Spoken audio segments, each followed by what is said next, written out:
Oh, hello, this is Tak Chung from Walk with Tak. Welcome to my YouTube channel. In this video, I would like to talk to you a little bit about seasoning a stainless steel wok.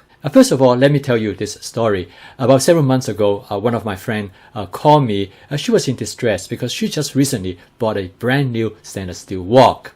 She has learned that you can season a stainless steel wok. So she went online and find some method that she used, and she seasoned her stainless steel wok. When she used the first time, everything went really well, and she has no problem of food sticking to the wok. But then when she used it again, she has a lot of problem. Food started to stick, and her wok burned badly. The situation that my friend experienced with the stainless steel wok is not unusual at all. In fact, it happened to me when I purchased my first stainless steel wok. Many people, including myself, are attracted to stainless steel wok because of their pristine appearance. They look much cleaner than the carbon steel or cast iron wok. However, there's a reason that stainless steel wok are not as popular as carbon steel or cast iron wok. And one common perception is that stainless steel wok could not be seasoned in the same way as carbon steel or cast iron wok. Because we know that for cast iron and carbon steel wok, the seasoning often associated with a brown layer accumulated on the surface of the wok, frequently known as the patina. So in the case of a stainless steel wok, obviously this patina layer is absent. So for this reason, the common perception is that stainless steel wok could not be seasoned in the same way as carbon steel or cast iron woks.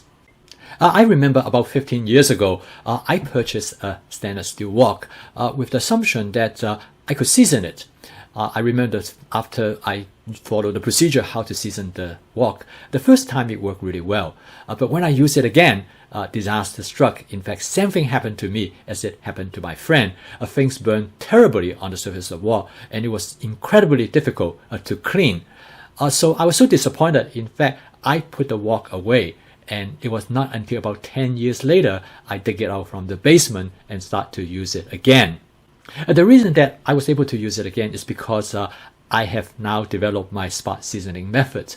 And before I go into how the spot seasoning method works with stainless steel wok, let me give you a brief overview what seasoning really is. Cast iron cookware has been around for hundreds and hundreds of years. It originated in China and then it spread to Europe. In fact, until the 1950s, with the development of non-stick coating, frying usually is carried out in cast iron cookware. Because cast iron has the ability to be seasoned, it creates a non-stick surface so that it could be used for frying without food sticking to it. However, this seasoning process, unlike non-stick cookware, which is permanent, is not. It's temporary. The process actually involved by heating the oil to a certain temperature. When the oil starts to break down, and at that temperature, the oil will form almost a plastic-like substance, a polymer that will coat the surface of the cookware and therefore protect the food come into direct contact with the bare metal. During the seasoning process, what happened is that when the oil reaches that temperature, they start to break down, and consequently they will form byproducts. And some of the byproduct is actually a burnt carbon, and they form this brown coloration that will deposit on the surface of the cookware. Because of this brown coloration, many people, including myself, consider this brown color material is the protective layer for the cookware. But it actually turned out not to be the case, and I'll explain to you why. I have made two observations that has led me to think that this brown color patina might not be directly related to the non-stick property of the wok. The first observation is that I find woks that with this patina coloration but do not have non-stick property. On the other hand, I have woks that sometimes there are gaps in the middle of the wok that looks like it's a bare metal, but they still have the non-stick capacity. This observation suggests to me that this patina coloration might not be directly responsible for what we have the non-stick property for the surface of the wok. At about the same time, I have developed my spot seasoning method. This method is simply by heat up the oil until it starts to smoke slightly. I let it smoke for about 15 seconds, and that turned out to be enough to season the wok. So the next step is that I'm going to do the experiment. I asked the question, what if I take a wok that I completely remove the patina layer by simply scrubbing it with a scrubber, and then I'm going to season it. So in this case, if I still could season the wok without the patina layer, then it demonstrates that the patina coloration might have nothing to do with seasoning of the wok. So here's the result of this experiment. I take an old wok and I use a Scotch-Brite scrubber, which is very efficient to remove all the patina on the surface of the wok. And then I season it with my spot seasoning method.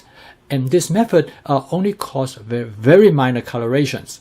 As you can see, the result of this experiment is that the wok has excellent non-stick property, as you can see how the egg glide freely across the surface of the wok. So the result of this experiment demonstrates that the seasoning actually is invisible. The patina that associate with the seasoning is the byproduct of the coloration that due to burnt carbons that deposit on the surface of the wok. And therefore, based on this observation, it is very clear that in this case, the stainless steel wok should be also seasoned by the same method. We don't need to have the patina coloration on the surface of the stainless steel wok, and it still could be seasoned. So when I went ahead and did this experiment, first I take a stainless steel wok that I'm not going to season it. I'm just going to heat it up and add oil without letting the oil heat to the temperature that it starts to smoke. And then I'll fry an egg in it. As you can tell, in this case, the egg sticks to the surface of the wok. Next, I perform the spot seasoning on the wok. I add the oil, and then I let the oil to smoke slightly, and I turn the temperature setting of the stove to low. I let the oil to smoke for about 15 seconds before I add the egg to the wok. The result of this experiment demonstrate very clearly is that the stainless steel wok could be seasoned readily by my spot seasoning method. As you can see, the egg able to glide freely across the surface of the wok. So if this is the case, what went wrong? Why my friend, when she used the wok the first time after she seasoned it, it works great. But when she used it for the second time, food stick to the surface of the wok. It's just well known in the case of carbon steel wok as well as cast iron wok, the seasoning is cumulative. Each time you fry in the wok, you actually add seasonings to the wok. However, this seasoning is not permanent and it can be easily removed, for example, by washing the wok with soap and detergent. Also, when you cook food with a high acidic content, you will also remove the seasoning. So it is necessary to make the assumption that if you can season a stainless steel wok, the seasoning should be also cumulative. If you have been frying food in the wok for the first time, and the second time when you fry food again, it should be also non-stick. However, as both my friend and I found out that is not the case. When I fry food in the wok for the second time, it sticks to the wok very badly. Then I read the comparison of the physical structure of cast iron, carbon steel, and stainless steel. Now, it turned out that in terms of the porous nature of the surface, cast iron is most porous. In other words, they have the biggest gap. The next is carbon steel, and the last is stainless steel. So for this reason, when the oil starts to penetrate the surface of the wok, the oil are most likely to penetrate deeper in cast iron as in comparison to carbon steel, and the least is for stainless steel. So the logical extension is that the seasoning will be more permanent with cast iron as compared to carbon steel, and the least will be stainless steel.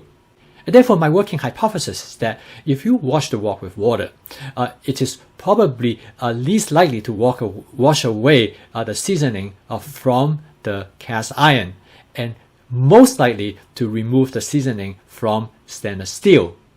So if this is the case, by just simply washing the stainless steel wok with water, it's quite likely that you can remove the seasoning. So in order to test this hypothesis, I took a stainless steel wok and I seasoned it with my spot seasoning method, and I test the seasoning by frying egg, and it is well seasoned. The egg able to slide across the surface of the wok without any problem. So next, then I wash the wok, and then I did the egg frying and egg experiment again, and I find that in this case the egg stick to the surface of the wok. So based on this experiment, it's very clear. Simply by washing the stainless steel wok with water, you can remove the seasoning. You don't need to use soap or detergent to do that. Whereas in the case of cast iron or carbon steel, you washing the wok with water, you still able to retain the seasoning capacity of these woks. This experiment demonstrates the problem that happened to both my friend and me, is that when the first time when we use the wok after we season it, it works fine. But after we wash the wok and use it for the second time, we have trouble. Unfortunately, the solution to this problem is very simple. Now, all you have to do is that to spot season the wok every time when you cook. If you do that, you have no problem of food sticking to the surface of the wok, and that's exactly what I have been doing, and it works very well. So when my friend came over, I showed her how the spot seasoning method works, and I cleaned up her wok using my boiling water cleaning method. I will show you how this method works in a future video. Thank you for watching. If you find this video useful and informative, please click the like icon below. This will help me to reach a broader audience. If you'd like to receive notification of my future video posting, please subscribe to my YouTube channel. See you next time.